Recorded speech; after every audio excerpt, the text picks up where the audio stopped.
just happened to come across an article in a magazine. I don't remember, like some brewery that was talking about taking their old beer and distilling it and making whiskey, and it clicked. And that was the birth of Bad Batch.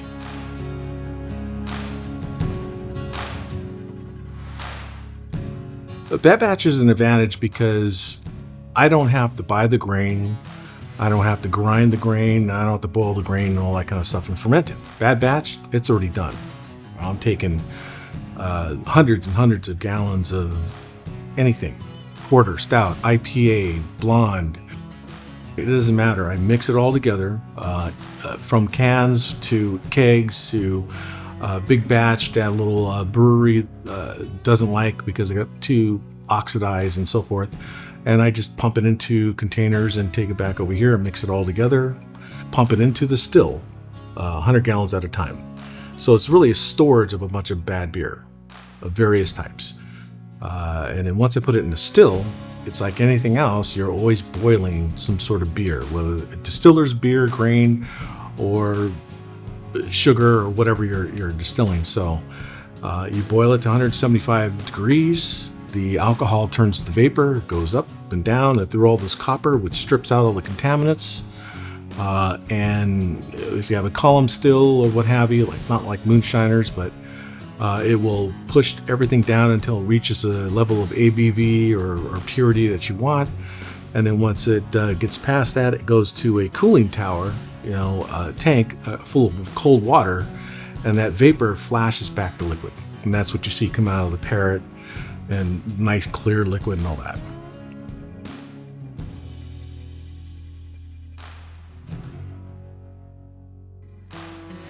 So that started a while back in 2022. I was starting to get more and more kegs from next door and other little tap rooms and breweries and stuff like that. So that's basically trying to get it from whatever area, whether it's in a keg or cans or bottles or pallets or whatever. So I had to come up with a way, because Sarah was going to kill me if I don't do something. After 6,000 cans, she used to like that dark beer and doesn't like it anymore. So it was kind of funny. And I also gave her a little plaque that I made. So anyways, I created a crusher out of a 5-ton log splitter and a 5-gallon beer keg that I cut open and made a door and all that, and a little flap. And I put a case and a half or two in there of full beer and pull the flap over and hit the little lever and it would just crush everything. And then I'd open it up, put another case or two in there, boom. But it was too slow. So you take a water pump, a big one, and you take it apart. And so you got all these little tiny pulling mechanisms that squeezes the water, and then you got this one large little cylinder pulley. So only half of it with the large cylinder, I took a chop saw blade that was dull and I cut it in pieces and bent it. I know it's crazy. And I welded it to it. And then I built this little platform for it to kind of house the beer. You throw the beer in, it goes and shreds it with the Lexan bulletproof stuff, so I can see it. And I hooked up a motor, and I kind of put it on top of a IBC tote that had a basket that I had fabricated. I could dump 5-gallon buckets of cans of beer in there at a time, and it just shreds them. And I just kind of do 2, 3, 4 cases in about 10 seconds. And it just kind of goes to the bottom, and I pump it out, and then I scoop up the cans, put it in a bag that we use. That when I order grain, it's 2,000 pounds on a pallet, huge bag. So I fill that thing up, and then I take it to the recycling center and turn it in and pump the beer and hold it, and then put it in the still and distill it.